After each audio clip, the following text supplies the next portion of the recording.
महिमा हो। इस सुबह के समय पर आपके बीच में परमेश्वर के वचन को बताते हुए मुझे बड़ी खुशी हो रही है।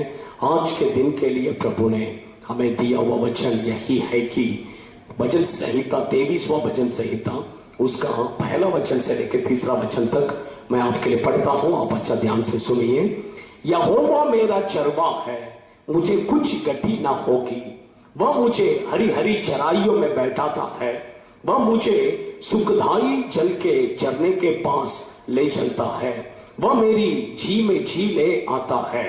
धर्म के मार्ग में वह अपने नाम के निमित्त मेरी अगुवा करता है। दाऊद इस प्रकार से कहता है कि यहोवा मेरा चरवा है, मैं उसका भेड़ हूं। आज सिर्फ दाऊद का यहोवा चरवा नहीं है, बल्कि आपका और मेरा भी यहोवा हमारा चरवा है। देखिए, जब यहोवा अगर हमारा चरवा है तो हमारे जीवन में वो किस प्रकार हमें चलाते हैं।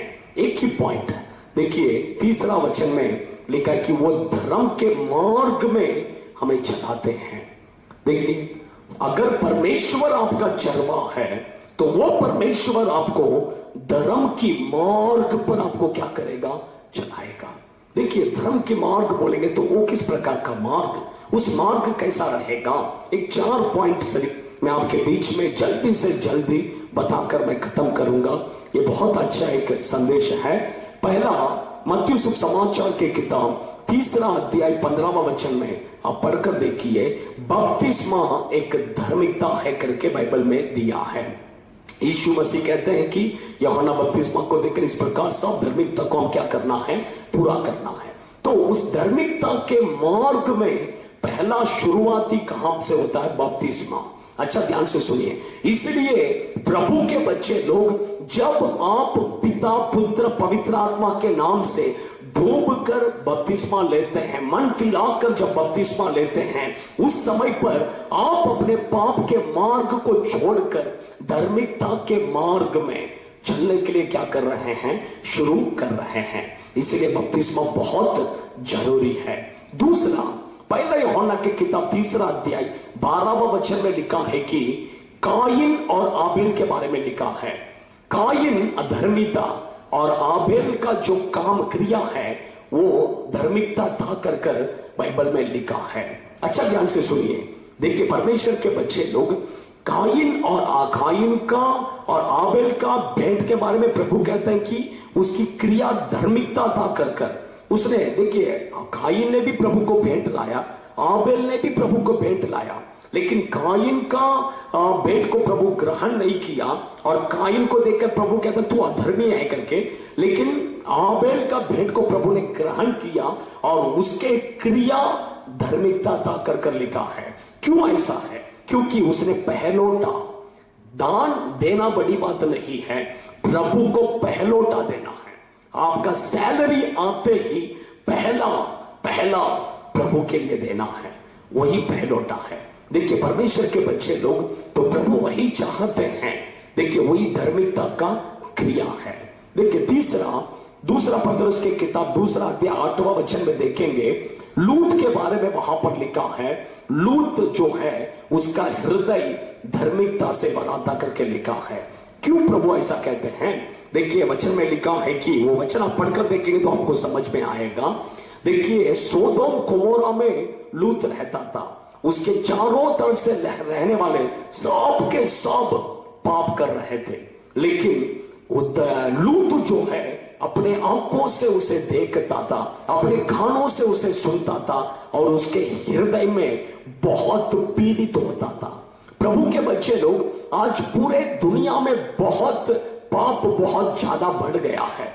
हम अपने आंखों से देख रहे हैं, हम अपने कानों से सुन रहे हैं, लेकिन आपका हृदय में पीड़ित होना चाहिए। यह बहुत जरूरी है।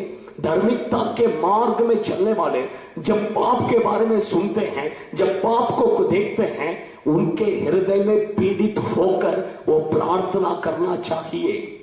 वही धार्मिकता के मार्ग में चलने वाले। सोचिए, आप जो देख रहे हैं, आप जो सुन रहे हैं, वो सब आपका प्रार्थना होना चाहिए। आपके हृदय में उन बातों के कारण आपका पीड़ित होना चाहिए। ये बहुत जरूरी है, वही धार्मिकता के मार्ग में चलने वाले। चौथा पॉइंट, प्रकाशित वाक्य की किताब 19वां अध्याय 8वां वचन पर अगर आप पढ़कर देखेंगे, पवित्र लोगों की धार्मिकता कर दिया है। पवित्र लोगों के लिए धार्मिकता है। वो धार्मिकता क्या है? अच्छा ध्यान से सुनिए, इस दुनिया में सबसे पवित्र बोलेंगे तो यीशु मसीह के सिवा और कोई नहीं हो सकता है। यीशु मसीह ही पवित्र है। देखिए यीशु ने कहा है कि मत्ती सुसमाचार की किताब 5वां अध्याय 39वां वचन में लिखा है कि तुम्हें एक गाल पर मारेगा तो तुम उससे दूसरा गाल दिखाओ। वही पवित्र लोगों की धार्मिकता है। देखिए हम प्रभु के लोग हैं, हम किसी को मारने का नहीं है। प्रभु हमें कह रहे हैं कि एक गाल पर मारेगा तो दूसरा गाल दिखाओ। यीशु ने ऐसा ही किया। देखिए यीशु को कितना लोग मारे, तो उसके मुंह में थूका, उसको गाली दिया, बदले में वो गाली नहीं दिया, बदले में उसके मुंह में थूका नहीं, बदले में उसको मारा नहीं, मार खा के लिया। सोचो, यीशु चाहे तो उसने कहा मैं लाखों स्वर्गदूत को मैं बुला सकता हूं, लेकिन उसने नहीं बुलाया। आज देखिए एक पास्टर ने तो ऐसा कहा, प्रभु ने कहा एक गाल पे मारेगा दूसरा गाल दिखाओ करके, लेकिन तीसरा गाल दिखाने के लिए नहीं कहा। सोचिए हम ऐसा नहीं, उसका मतलब क्या है? तुम मार खाना है, किसी को मारने का नहीं है। यही प्रभु का, यही पवित्र लोगों का धार्मिकता है। उस धार्मिकता के मार्ग में चलेंगे तो जरूर परमेश्वर हमारे लिए तैयार किया हो उस राज्य में हम प्रवेश करेंगे। प्रभु हमारे लिए रखा उस आशीष को हम पाएंगे। हम परमेश्वर के बच्चे लोग, हम किसी को मारने का नहीं, किसी को गाली नहीं देना है, किसी से झगड़ा नहीं करना है। कोई आपके साथ बुराई कर रहे हैं, छोड़ दीजिए, प्रार्थना कीजिए, उनको क्षमा कीजिए। वो अनजाने से कर रहे हैं, उन्हें क्षमा कीजिए, प्रार्थना कीजिए, प्रभु आपको आशीष करेगा।